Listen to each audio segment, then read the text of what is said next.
seems that Gowdy's brilliant lawyering back in 2017 that we're only able to see now proves those two statements untrue. The number one question I get asked from Americans is why no one has gone to jail and been held accountable. Unfortunately, when Nunes and Meadows and Jordan and I wanted subpoena power, it was Paul Ryan and Trey Gowdy that wouldn't give us that subpoena power. Democrats sent out hundreds of subpoenas when we had control and could have run this to ground in 2017. We didn't send out a single subpoena, not one, and that's a failure of our Republican leadership. That leadership he's referring to, Trey Gowdy, and then Speaker Paul Ryan.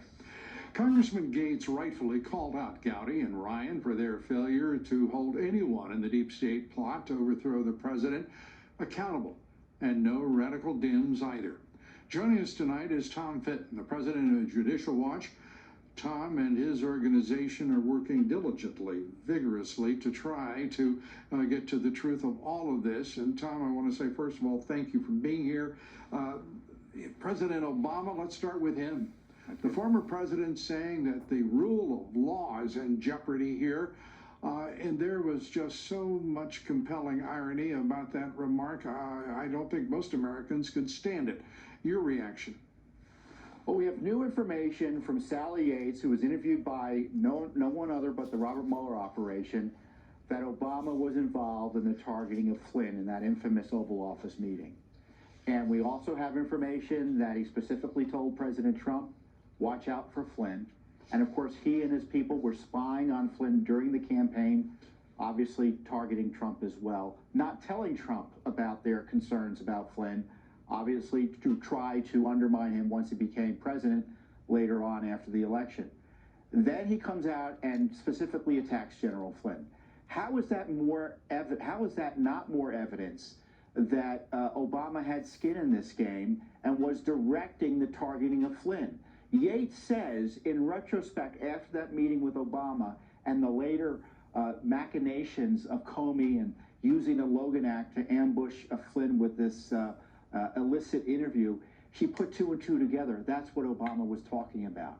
So at that meeting, you had Obama talking about the dossier and talking about Flynn. The next day, Comey ambushes Trump with the dossier. Then a few weeks later, they ambush Flynn. I don't know what more evidence you need than to put Obama at the head of the conspiracy, the Obamagate conspiracy, to target President Trump. And, you know, he had, obviously, Gowdy's right in the sense that you had willing accomplices like Brennan, Comey, and McCabe and company, but they were put there by Obama, and they were directed by Obama. Remember, Obama put together that intelligence community assessment that fraudulently smeared Trump as being a tool of Putin. That was an all-hands-on-deck whistle call by Obama. Obama was front and center here. He should be questioned. Hillary Clinton should be questioned. Everyone in that Oval Office meeting should be questioned, which would include Joe Biden. I don't know what Durham is doing, but it doesn't seem to me like he's even focused on the people Gowdy thinks he ought to be focused on. I'm not seeing any indications that these folks care one whit about what Durham's doing. The call by Gowdy to ignore the former president's responsibility for putting in motion, and if not putting in motion directly, tacitly at the very least, approving of spying on a presidential candidate and then a president-elect and then a president is unprecedented. It is outrageous, and we know that the whole thing was not only a conspiracy to overthrow a president, but it was a web of deceit and lies that were the basis for the special counsel and all of the nonsense that the radical Dems, the deep state, and yes, the Obama administration put in motion. You know, Matt Gaetz is right. I mean, we had zero support when we were talking about Mueller. Frankly, we were almost all alone in highlighting the corruption of Mueller, and the Republican leadership was out there protecting him and highlighting how ethical he was. He was as dirty a cop as anyone else. Gowdy still is. Gowdy still is. Yeah. Gowdy is basically, it's inexplicable. I'll leave it at that. Tom Fitton, thanks for explaining so much as always. We appreciate it, and we're sorry for the abrogated time period we've got here. But thanks, and look forward to talking with you soon. Thanks so much.